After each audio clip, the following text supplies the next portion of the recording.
अस्सलाम वालेकुम, मैं हूं मुर्तज़ा हुसैन। आप देख रहे हैं मंगल अप यूट्यूब चैनल। हमारे साथ मौजूद हैं सीनियर सहाफ़ी व तज़कियाकार सैयद जावेद शाह साहब। उनको खुशामदीद कहते हैं और इनसे जानेंगे पीटीआई से मुताल्लिक़ कुछ खबरों पर इनसे तबसरा जानेंगे। और जो जावेद शाह साहब, मैं आपसे ये जानना चाहूँगा कि आप कैसे देख रहे हैं पीटीआई और इस्टेब्लिशमेंट का टकराव, और आपके नज़र में पीटीआई का इस्टेब्लिशमेंट से इख्तलाफ और टकराव कब से शुरू हुआ? आपकी नज़र में आप कब से इस चीज़ को ऑब्ज़र्व कर रहे हैं? क्या समझते हैं ये टकराव की सियासत पीटीआई और इस्टेब्लिशमेंट के माबैन ये जंग कब शुरू हुई? बहुत अच्छा सवाल किया आपने मुर्तज़ा साहब। ये पीटीआई कभी भी इस्टेब्लिशमेंट की दुश्मन नहीं रही। पीटीआई को जहाँ तक आवाम भी जानती है और सियासी जो शऊर रखते हैं लोग वो ये जानते हैं, पीटीआई को बनाने में ही इस्टेब्लिशमेंट का हाथ है। जी हाँ। पीटीआई को बनाने वाले ही इस्टेब्लिशमेंट के लोग थे। इमरान खान 1 या 2 सीटें लेते थे, उसके बाद एक हीरो तो थे पाकिस्तान के क्रिकेट के हवाले से, तो एक फेम शख्सियत को मैदान में लाना था।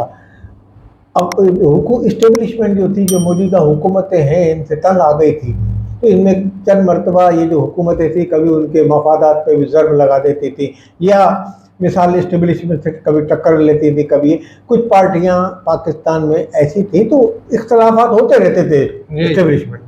पीटीआई ने तो कभी इस्टेब्लिशमेंट के अगेंस्ट चली नहीं। जनरल पाशा थे, उन्होंने इस्टेब्लिश किया, इनको बनाया। फिर ज़हीरुल इस्लाम, ये सब बड़े बड़े आईएसआई और इस तरह के जनरल थे जो उनके सरबर रह चुके हैं।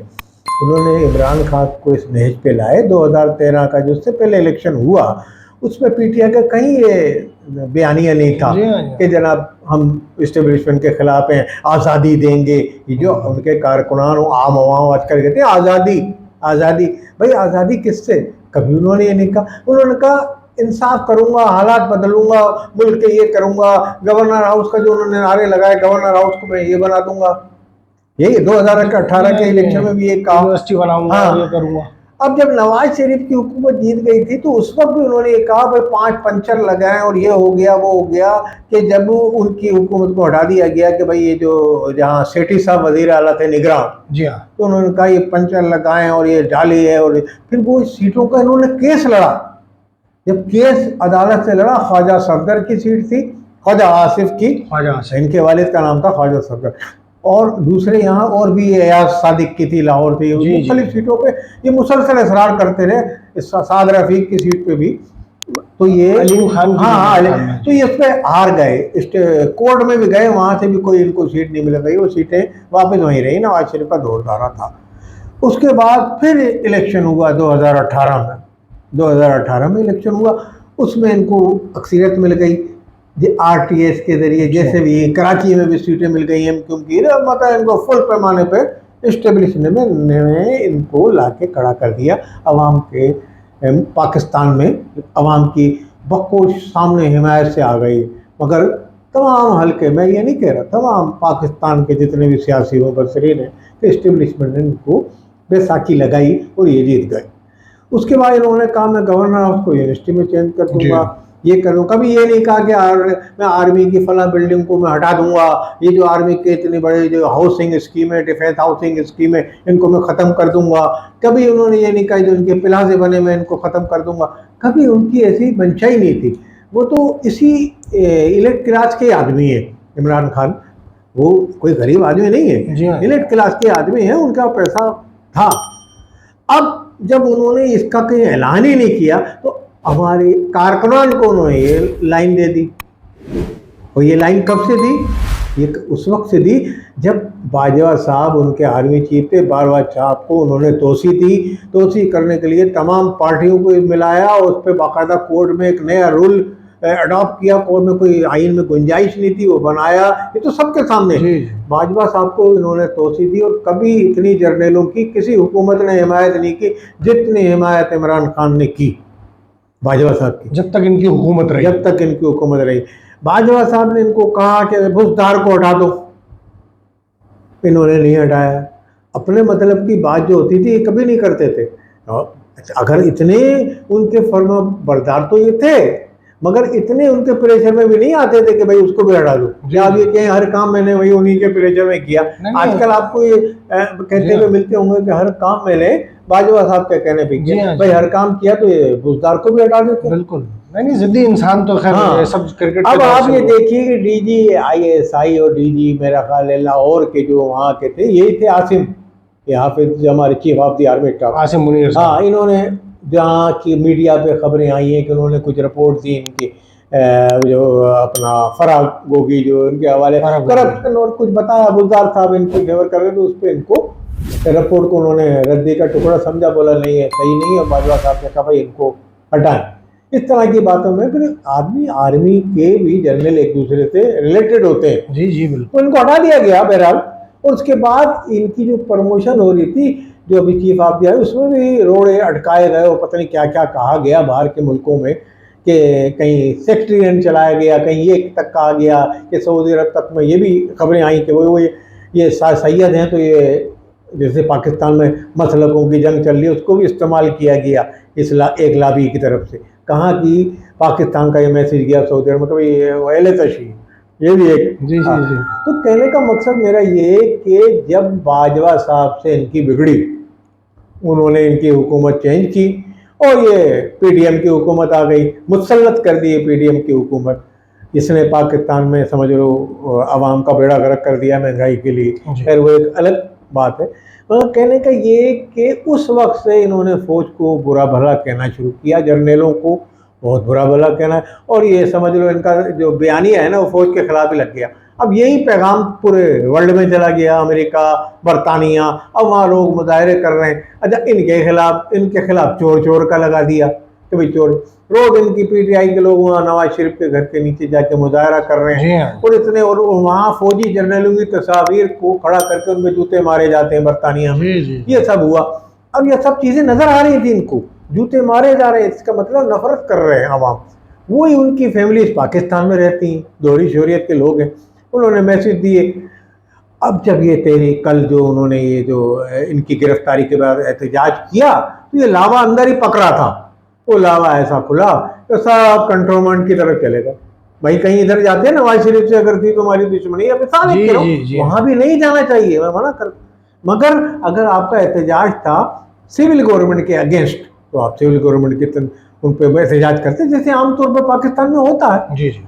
ये तो ऐसा लगा कि एक लावा पकड़ा था, वो लावा ऐसा उबला और सीधे वहां गए और आपको ट्रैप हो गए। आप कहते हैं उन्होंने हमें कोई रास्ते में चौकी नहीं मिली, कोई ये नहीं मिला, किसी ने रोका नहीं, तो भाई रोका नहीं, कितने रोकते, फायरिंग करते ना, रोकते आपको, और उसमें बड़े बड़े लोग मरते।